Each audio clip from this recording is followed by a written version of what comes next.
Ongi etorri Xerezaderen Artxiboa literatur podcastera.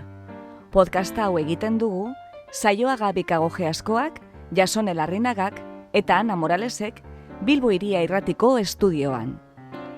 Guk bezala, zuk ere uste baduzu munduan gauza gutxi direla hain atseginak nola ipuin on bat patxada zentzutea, gera zaitez gurekin, eta prestatu munduko kontakizunik bikainenez, euskaraz gozatzeko.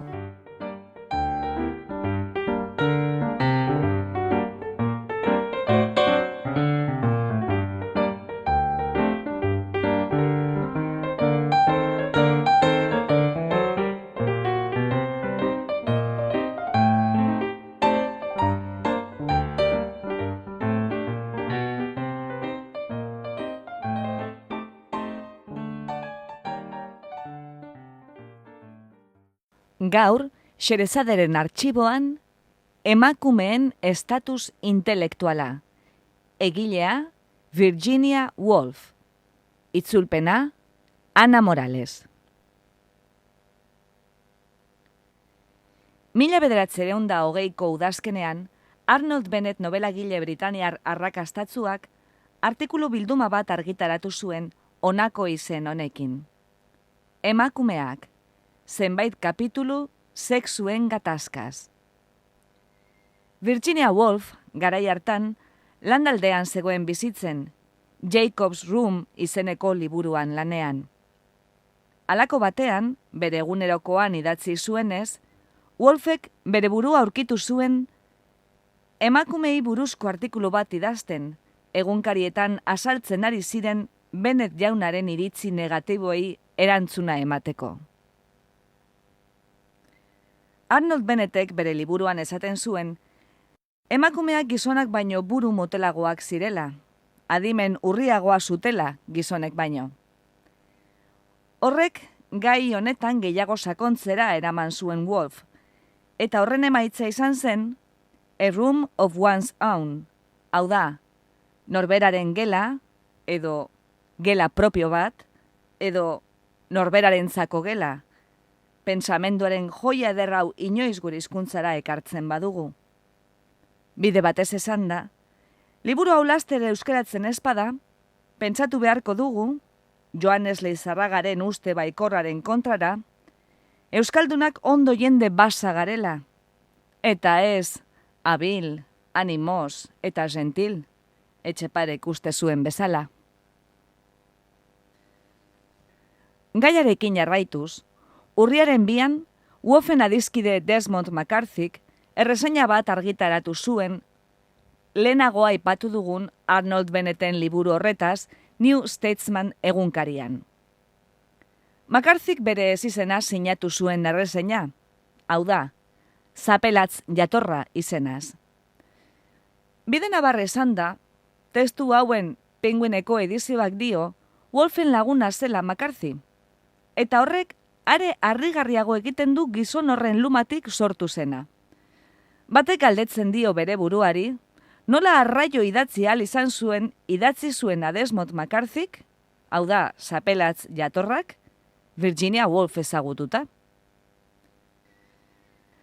Dena delarik ere, erreseinaren aritik, Zapelatz jatorra eta Virginia Woolf emakumeen gaitasun intelektualari buruzko polemika batean sartu ziren New Statesman egunkarian. Laburbiltze aldera, esan dezakegu, Virginia Woolfek oldarre egiten diela Zapelatz jatorrak eta Arnold Bennettek emakumeen gaitasuna gutxiesteko darabiltzaten argudio esentzialistei, zeinak, tamalez, bizi-bizirik derauten gaur egun ere, kolektibo jakin baten, edozein kolektiboren, ahalmenak ukatu edo zalantzan jarri nahi diren bakoitzean, adibidez, arraza jakin baten gaitasuna, nazio jakin batena, edo hizkuntz komunitate batena, kasurako euskaldunena. Hori bai, faktore historiko, sozial edo ekonomikoei borondade santuz ez ikusia eginez. Hasiko gara beraz.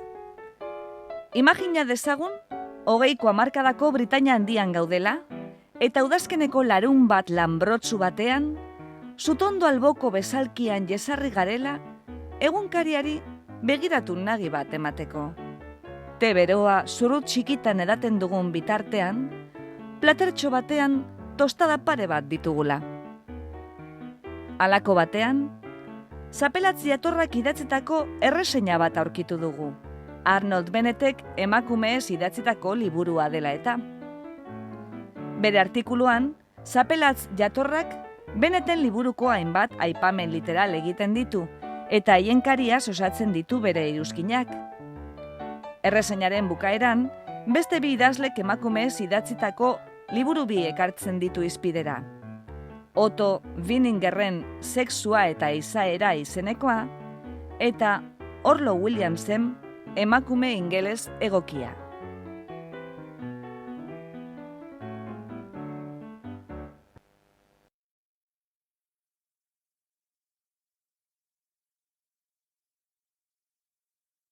Dio Zapelatz jatorrak.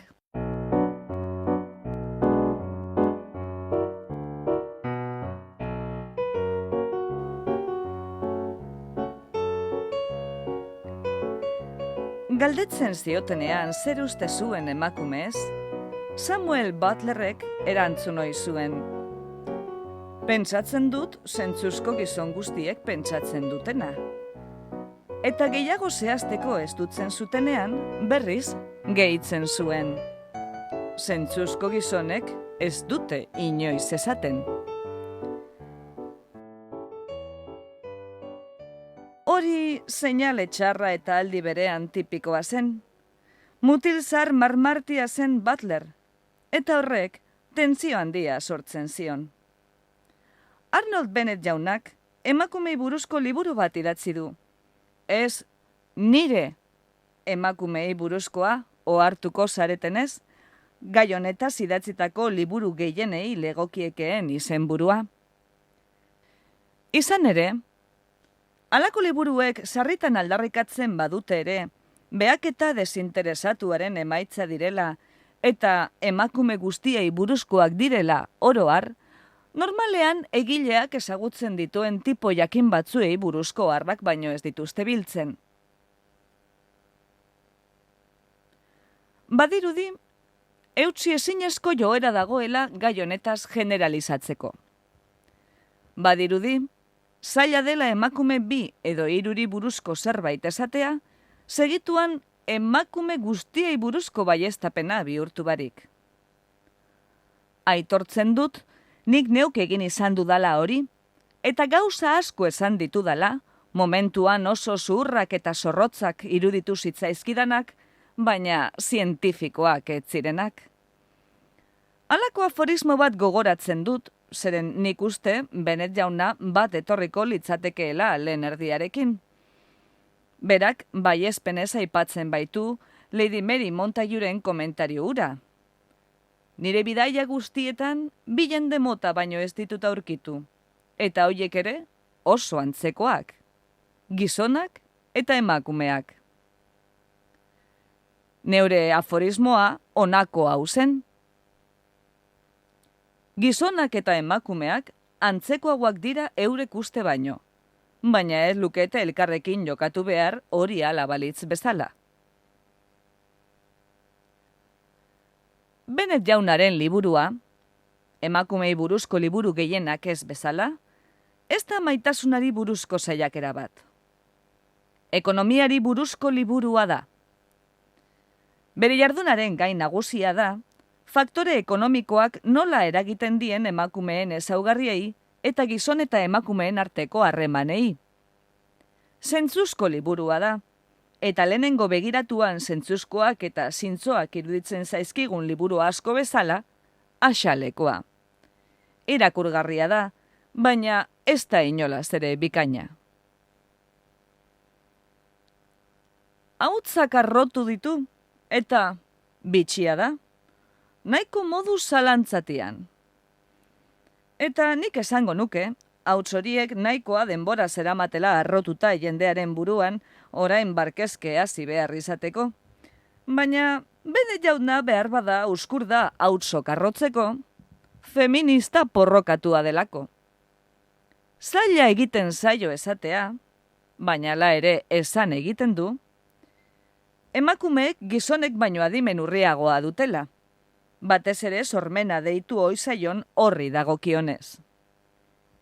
Jakina, hori begibistakoa da. Eta Bennett jaunak onartzen du, kakotxak, munduko hezkuntza eta askatasun guztiak ez duela hori modu nabarmenean aldatuko, itxi kakotxak. Eta gehitzen du Bennettek, kakotxak. Munduko literaturak erakus ditzake gutxienez edozein emakume poeta baino handiagoak diren 50 gizonezko poeta, itxi kakotxak. Hala da, diot nik neuk, non eta ez duzun uste Samuel Butlerrek bezala Odisea emakume batek idatzi zuela. Jarraitzen du Arnold Bennettek. Kakotxak. Agian Emily Bronte alde batera utzita, inongo emakume novelistak ez du sortu gizonen novela handien pareko novelarik, itxi kakotxak. Eta diot nik, orokorrean, hori hala da, baina aurrekoa baino zalantzazkoagoa. Eta Bennettek berriro, kakotxak. Inongo emakumek ez du sortu bigarren mailakoa baino hobea den pinturarik edo eskulturarik, edo bigarren mailakoa baino hobea den musikarik, itxi kakotxak. Eta gehitzen dut nik. Egia, gogora dezagun munduko maisuranak direla Bennettek darabilen konparaziorako erreferentzia. Eta jarraitzen du Bennettek. Kakotxak. Eta inongo emakumerik ez da hurbildu ere egin gailurrera, kritikagintzaren arloan, itxi kakotxak. Egia, dinot nik. Eta Bennettek berriz ere, kakotxak. Aipalezake inok emakume filosofo famaturik? Edo lehen mailako aurkikuntza zientifikorik egin duen emakumerik? Edo inolako lege orokorrik formulatzera heldu den emakumerik? Itxi kakotxak. Eta nik erantzuten dut. Ez, gogoratu berriro zein den konparaziorako darabilen referentzia munduko maisulanak. Ezin dut imaginatu, datuak modu inpartzialean aztertuta, inor bestelako ondorioetara hel daitekeenik. Egia da, emakumeen portzentaje txiki bat, gizon argiak bezain argiak direla, baina oroar, adimendua, gizonen berezitasuna da. Emakume batzuek talentua dute zalantza barik, baina neurri txikiagoan, Shakespearek, Newtonek, Michelangelok, Beethovenek, edo Tolstoik baino. Era berean, emakumeen batez besteko burualmenak ere, askoz txikiagoa ematen du. Gizon argi baina ez bereziki argiaren adimendua emakume bati pasatuko bagenio, emakume bereziki argi bat lortuko genuke. Eta esango nuke gauza bera gertatuko litzatekeela kudeaketa ahalmen orokorrarekin. Emakumezko Ford bat, munduko mirari bat izango litzateke. Beraz, zer? Tira, adimenak, azken buruan, menderakuntza esan nahi du, normalean. Ez dago zalantzarik, emakumeak nazio bat balira sexu bat izan beharrean, ez litzatekela pentsatuko beren herrialdeak ekarpen handirik egin dionik munduko deskubrimenduen arteari. Oso ondorio deprimentea da hori emakumeentzat? Ez dut ikusten zergaitik. Gehienok onartuta dugu ez garela Aristoteles edo Rembrandt izango, eta nahiko pozik gaude 6. edo 7. postuan heltzeko lehiatzearekin, zer esanik ez, 3. edo 2. emakumeek lortu duten gauza. Liburuko 105. orrian, bada arreta merezi duen pasarte bat. Dio Bennett jaunak, kakotxak. Eta esango dut, ez bakarrik urte hain aurreratu honetan emakumeek sexu bezala maite egiten dutela menderatuak izatea. Gehiago esango dut. Milaka eta milaka urteetan, beti ez esatearren, maite izango dute menderatuak izatea. Menderatuak izateko desira hori, inferioritate intelektualaren froga da bere horretan. Zenezkoa dute hori, eta bizirik dirau, naiz eta batzuek, inpresio orokorra izan, oraintzuko zenbait aurrerapenek, amaiera eman diotela horri modu misteriotzuren batean. Itxikakotxak.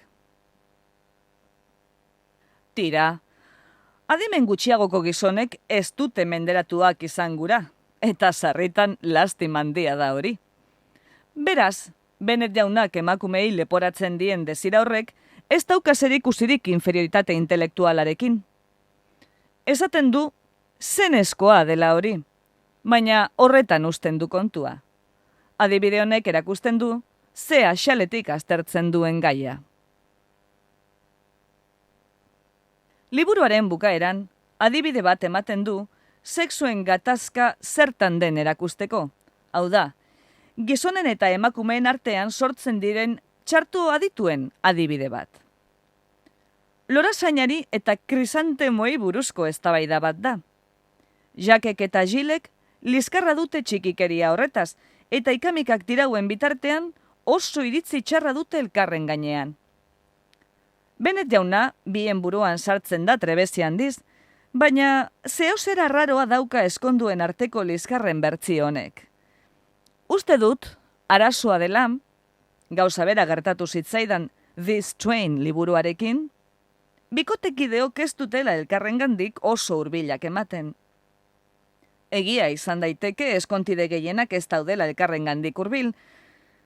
Hurbiltasuna doai bat da, eta espresiboa izateko ahalmena eskatzen du, eta batez ere, hurbila izateko gogua. Dena dela, Jack eta Jill ez dira hurbilak, eta horrek interesak entzen die. Hortaz, ezenatxua ez zaigu oso barrura heltzen.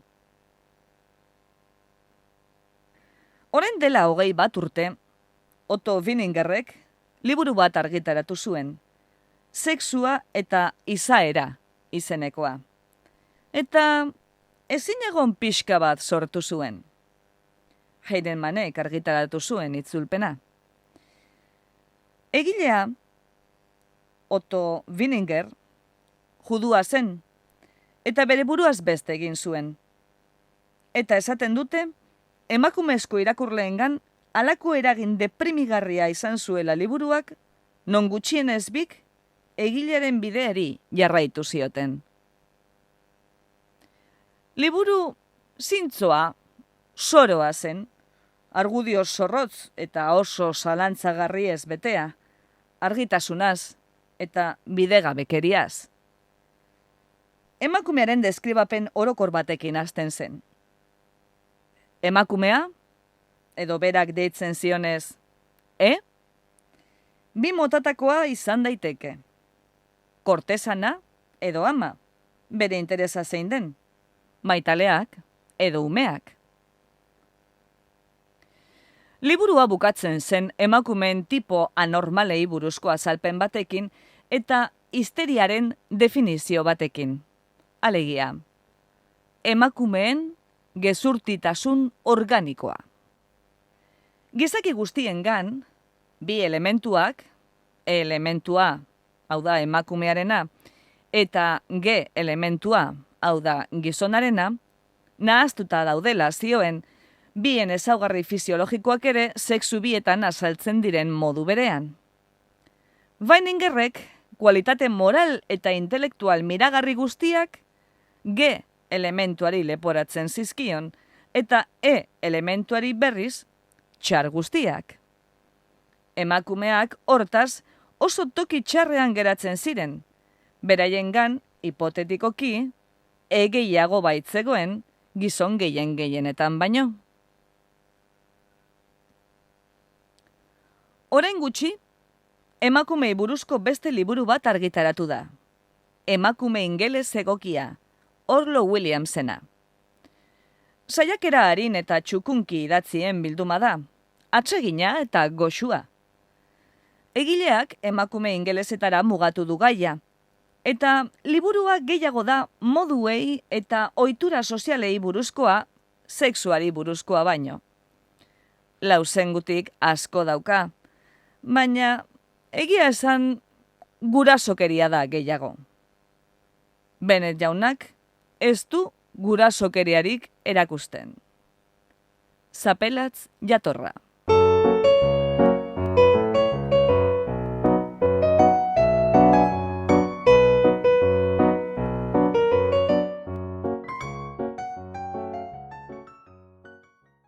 Urriaren 9, New Statesman egunkariak Wolfen gutun hau argitaratu zuen, eta haren ostean, Zapelatz jatorraren erantzuna. Dio Virginia Woolfek.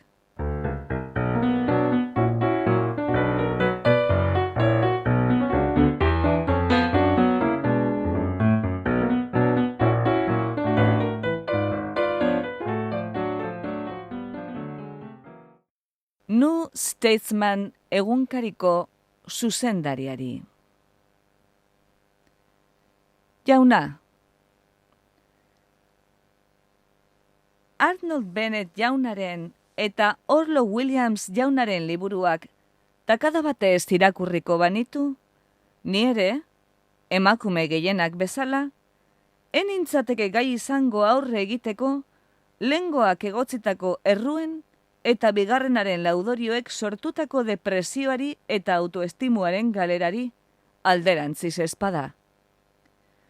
Liburuok tragu txikitan dastatzen ditut beraz, erreseina egileen eskutik. Baina ezin dut irentzi joan den astean, Zapelatz jatorrak zure egunkariko zutabetan zerbitzatu zuen goilarakada. Dio berak, begibistakoa dela, emakumeak adimenean gizonak baino gutxiago direla. Eta gainera, ados dago Bennett jaunak ateratzen duen ondorioarekin, alegia. Munduko hezkuntza eta askatasun guztiak ez duela hori modu nabarmenean aldatuko. Eta zelan azaltzen du orduan Zapelatz jatorrak niretzat eta pentsatuko nuke edozein aztertzaile inpartzialarentzat begibistakoa den beste gauza bat. Hau da, 17. mendeak, 16. mendeak baino emakume nabarmen gehiago sortu izana. 18. 17. baino gehiago. Eta 19. aurreko 3 batera hartuta baino gehiago. Alderatzen dudanean, Newcastleko dukesa Jane Austenekin, Orinda paregabea Emily Bronterekin, Heywood Andrea George Eliotekin, Afra Ben Charlotte Bronterekin, Jane Grey Jane Harrisonekin, ahalmen intelektualean izandako aurrerapena, nabarmena ez ezik, izugarria ere iruditzen zait. Gizonekiko konparazioak, enau pitxin bat ere suizidiora bultzatzen, eta nekez larretziko dira, hezkuntzaren eta askatasunaren eraginak. Bestela esan da, beste sexuari buruzko eskortasuna atsegina eta indargarria da beti, baina baikor samarra iruditzen zait Bennett jaunaren eta Zapelatz jatorraren aldetik, horretan gozamena hartzen ibiltzea halako ziurtasunaz aurrean dauzkaten frogei buruz. Hortaz, emakumeek munduko arrazoi guztiak badituzte ere, espero izateko gizonezkoen adimena pixkanaka gutxituz joango dela, elitzateke zuhurra izango, mundu gerrak eta mundu bakeak eman dituztenak baino froga gehiago izan arte behintzat, halakorik gauza ziurtzat aldarrikatzeko. Ondorioz, zapelatziatorrak benetan gura badu emakumezko olerkari handi bat deskubritu, zertarako hasi Odisearen emakumezko autore baten balizko errotari bueltaka. Jakina, ezin dute zan Grekoz Benet jaunak eta zapelatziatorrak bezain ondo dakidanik, baina askotan esan didate, Safo emakume bat izan zela, eta Platonek eta Aristotelesek Homeroren eta Arkilokoren parean jartzen zutela, beren poetarik handienen artean. Benet jaunak 50 gizon aipatu baldin baditu zalantzarik gabe ura baino hobeak direnak, ezusteko atsegina da hori, eta haien izenak argitaratzen baditu, agindu egiten diot, nire sexuak hain maite duen mendekotasun horren arabera jokatuz, ez bakarrik haien liburuak erosiko ditudala, baina baita, nire gaitasunak uzten didan neurrian, buruz ikasiko ditudala. Obligaturik geratzen naiz, eta bar, Virginia Woolf.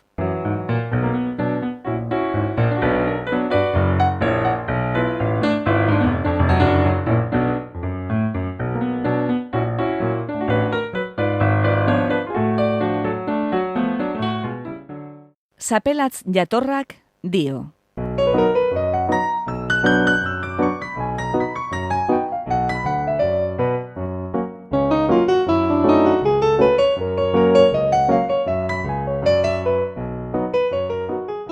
Safo, Kristu aurreko 610 urtean zegoen bere famaren gailurrean.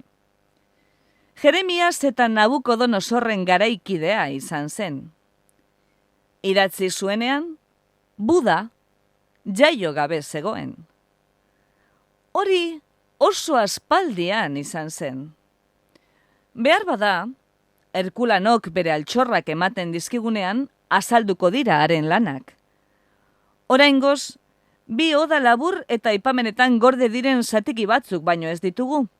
Eulien egoak bezala, antzinako gramatikarien lekeda gogortuan itxatziak. Hala ere, Safo izen handia da.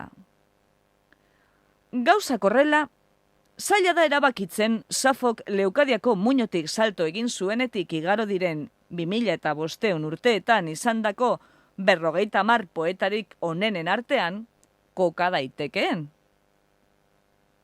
Behar bada, dialektoan idatzi zuten beste poeta batzuk, adibidez Burns, zorioneko aipamenetan iritsi balitza eskigu, eta hainbeste aldiz suertatu balira poesiarako gaia nola Safo, zeina suste baitzen jaustean zizne bihurtu zela, beste poeta horien ospea ere, arena bezain handia izan zitekeen. Baina, 2500 urte, denbora asko da, halako aldarrikapen baten mereziente izan liteken bigarren emakumezko poeta bat sortzearen zain egoteko. Benet jauna, Saforena onartzeko prest balego ere, oraindik azaltzeke legoke tarte horren zergatia. Esan gabe, gogo sortzailea bere almen bete-betean, gizon gutxi batzuen jabetza izan dela. Aroetan barrena, ez da egon eragozpenik, nire irudiko, betidanik musika jo eta kantatu eta musika ikasi duten emakumeen artetik, hainbeste musikari sortzeko nola sortu diren gizonen artetik. Bestela, zalantzarik gabe, kontemplazioko bizitza erlijiosoa zeramaten milioien artetik, batek edo bik, Akinoren edo Thomas Kempisen lorpenak berdindu zitzakeen, ezta? Eta geroago, pintura beren eskueran zegoenean, zein izen handi erakutsi dute emakumeek. 19. mendean egon izan balitz emakume bat 1000 adimenarekin, ez ote zuen indarre egingo eta bere burua aurrean agertuko, Harriet Martinok egin zuen bezala? Milek uste zuen, Taylor Andrea, bera baino hobea zela guztian, baina gizonaren lagunak ez zeuden ados berarekin. Newton baserritar txiki baten semea zen. Herschel, banda aleman bateko kidea. Faraday, errementari baten semea. Laplace, nekazari txiro baten semea.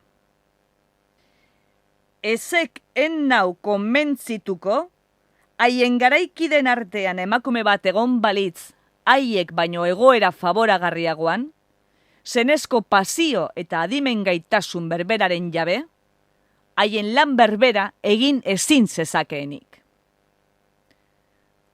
Adimenarekin eta hilar baratze batekin, monje bat, Mendel bihur daiteke. Jarraitzen dut esaten, Bennett jaunaren argudioa sendoa dela. Wolf Andreak galdetzen du zelan azaltzen dudan 17. mendeak 16. baino emakume nabarmen gehiago eman izana, 18. 17. baino gehiago, eta 19. aurreko 3 batera baino gehiago, hezkuntza espaldin bada arrazoia, eta beraz, aldi berean, emakumeen lorpenen txikitasunaren azalpena, hezkuntza emakume gehienen eskueratik at zegoenean. Jakina hezkuntzak handitu duela emakume nabarmenen kopurua eta haien lanaren meritua, baina honako hauek egia dira oraindik. 1. Iraganean emakumeen baldintzak alde askotatik aurkakoak izan badira ere, ez direla izan okerragoak, aparteko ahalmen intelektualaren jabe ziren gizon askok gainditu zituztenak baino. 2. Baldintza horiek hain aurkakoak ez ziren arloetan, literatura, poesia, musika eta pintura, ez dituztela lortu, behar bada fikziozko literatura alde batera utzita, gizonen lorpenik handienen parekorik. 3. Hezkuntza gora bera, adimen hutsa eskatzen duten ekimenetan, ez zaizkiela hurbildu ere egin gizonei. Horrek ez du esan gura, hala ere, emakumeen ehuneko txiki bat, ez denik gizon argiak bezain argiak, gizonezko artista onak bezain onak, edo gizonak bezain onak datuak erlazionatzen. Falta zaizkie, guztien artetik onenak diren gizon gutxi horiek. Hori besterik ez?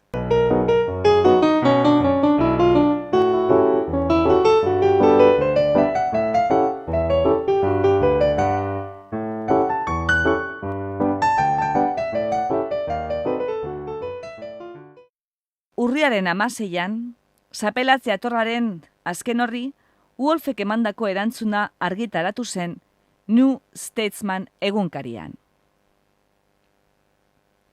Dio Virginia Woolfek.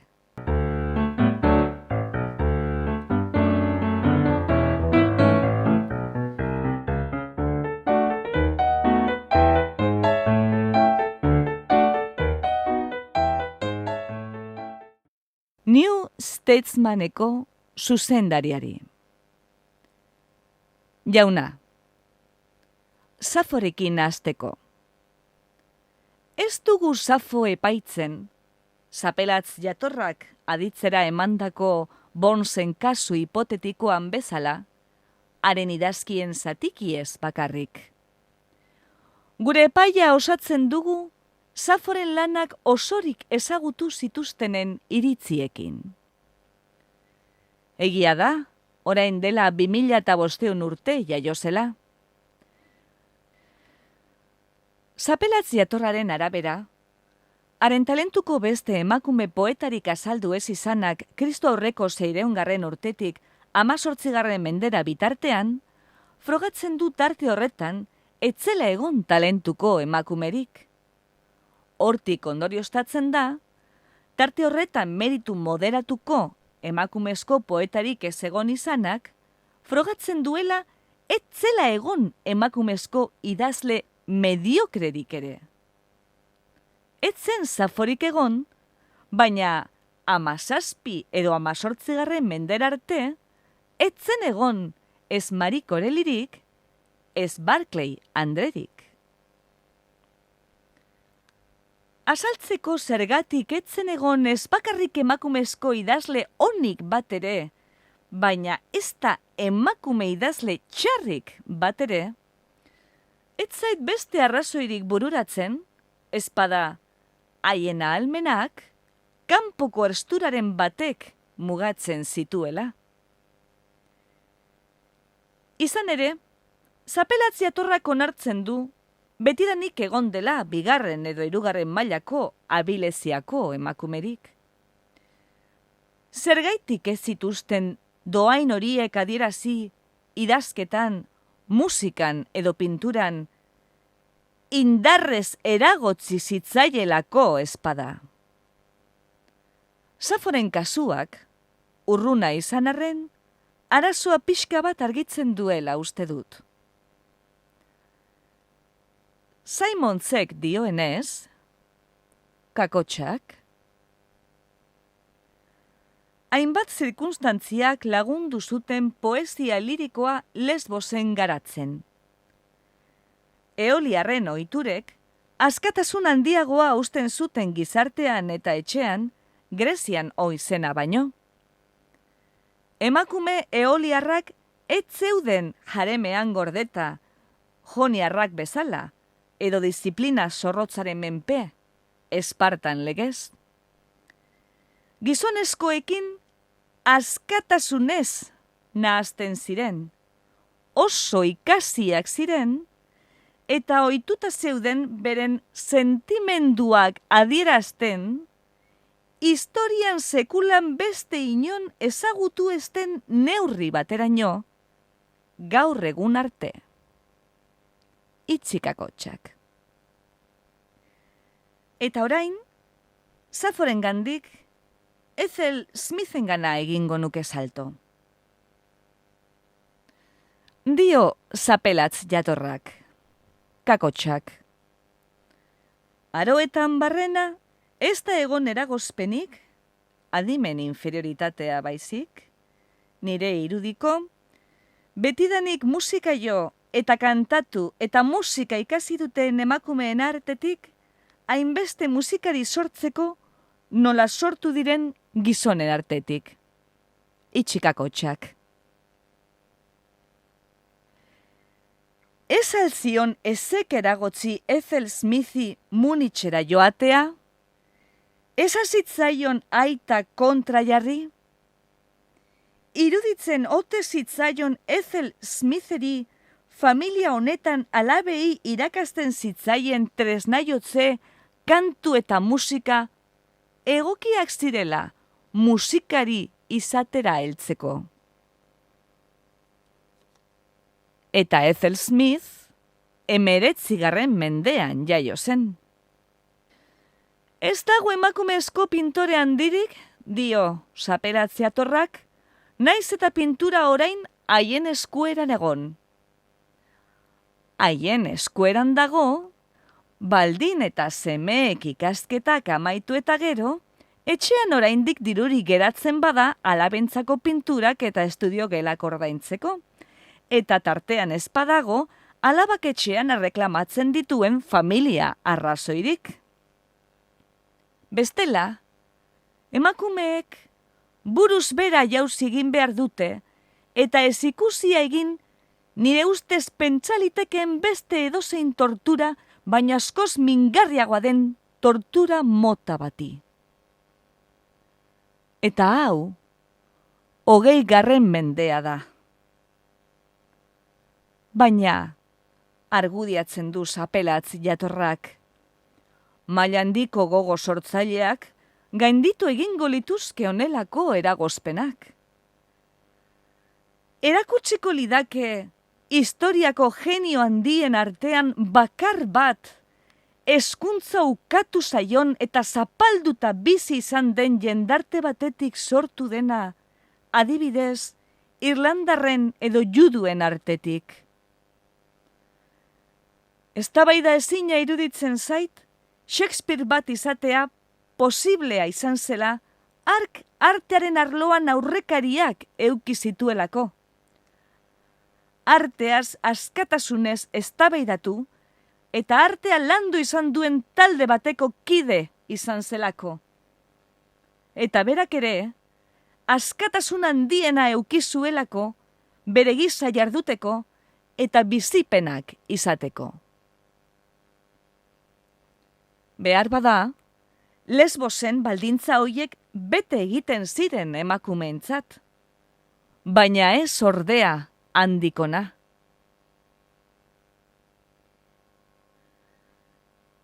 Gero zapelatz jatorrak, txirotasunaren eta ez jakintasunaren aurrean, garaile atera ziren hainbat gizon aipatzen ditu.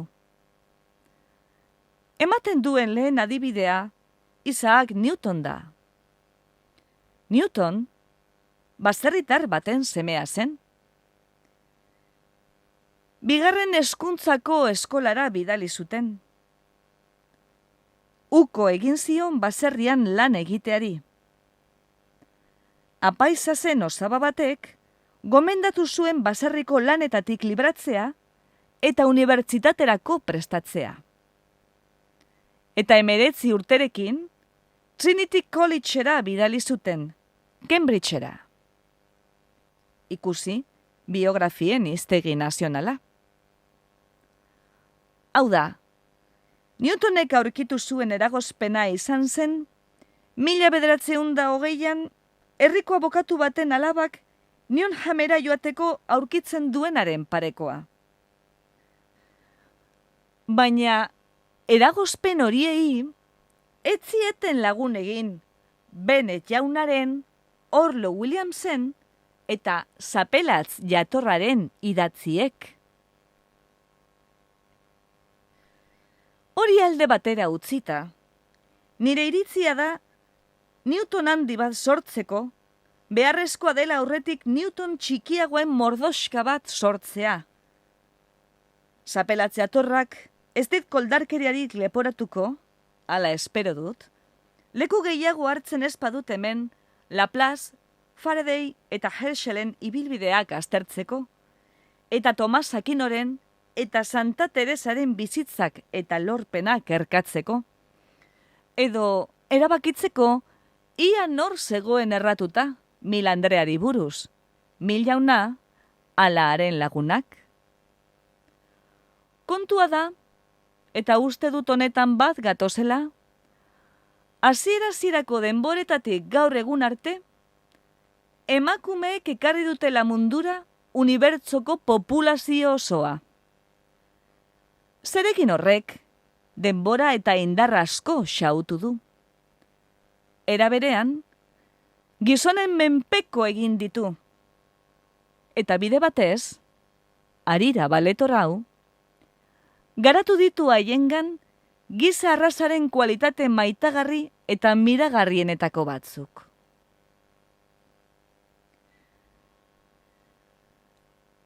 Zapelatz jatorrarekin daukadan desadostasuna, ez da ukatu egiten duela gaur egungo gizonen eta emakumeen arteko adimen berdintasuna. Beste hauxe da.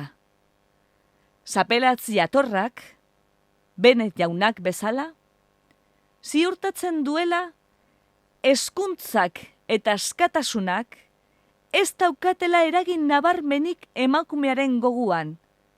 Eskai dela emakumea lorpenik handienak eskuratzeko eta betiko geratu behar dela gaur egun dagoen moduan.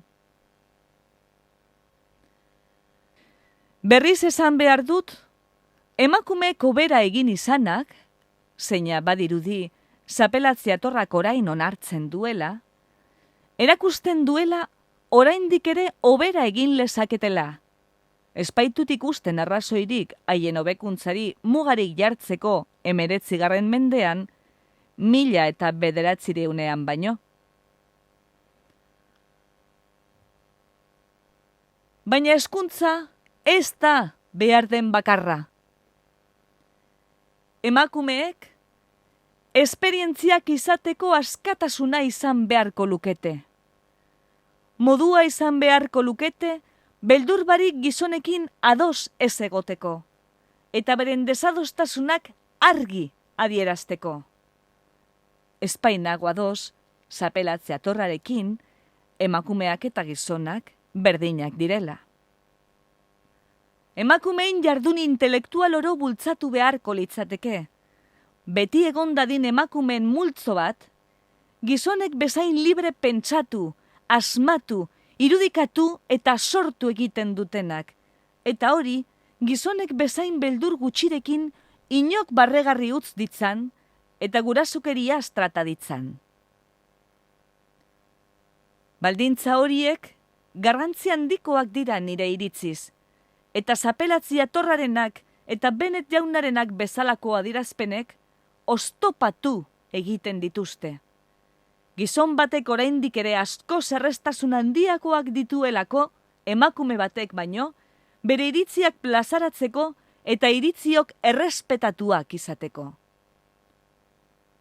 Jakina, ez daukat zalantzarik, etorkizunean haienak bezalako jarrerak nagusitzen badira, barbarie erdizibilizatuko egoera batean jarraituko dugula.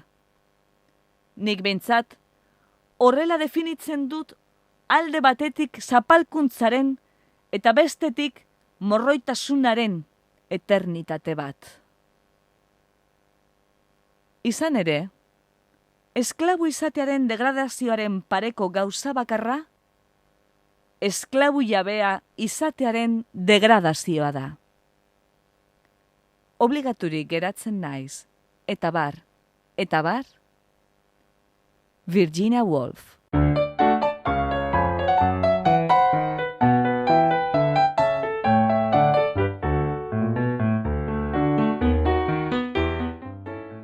Zapelatz jatorraren erantzunak eman zion amaiera polemikari. Oso laburra da. Dio Zapelatz jatorrak.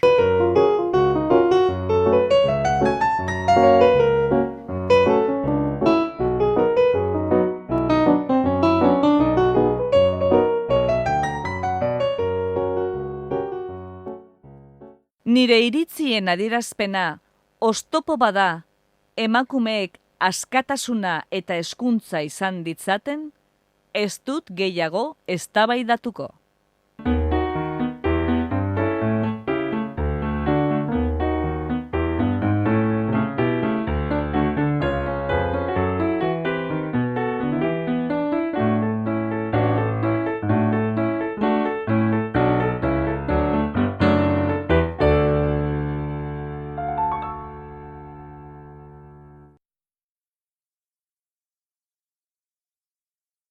Entzun duzu, emakumeen estatus intelektuala. Egilea, Virginia Woolf. Itzultzailea, Ana Morales.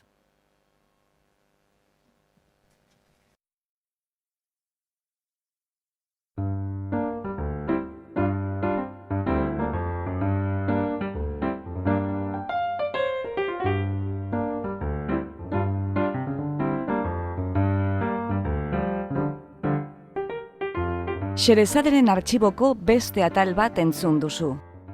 Gure doinua da, Charleston Behind the Attic Door, Dance of the Wind taldearena. Efektuak freesoundetik hartuak dira. 3 ubebikoitz.freesound.org. Podcast hau egiten dugu, Saioa Gabikago Geaskoak, Jasone Larrinagak eta Ana Moralesek Bilbo Hiria Irratiko estudioan. Mila esker gurera hurbiltzeagatik. Gustura egon bazara, etorri hurrengo batean berriz ere, Xerezaderen artxiboa literatur podcastera. Laster arte!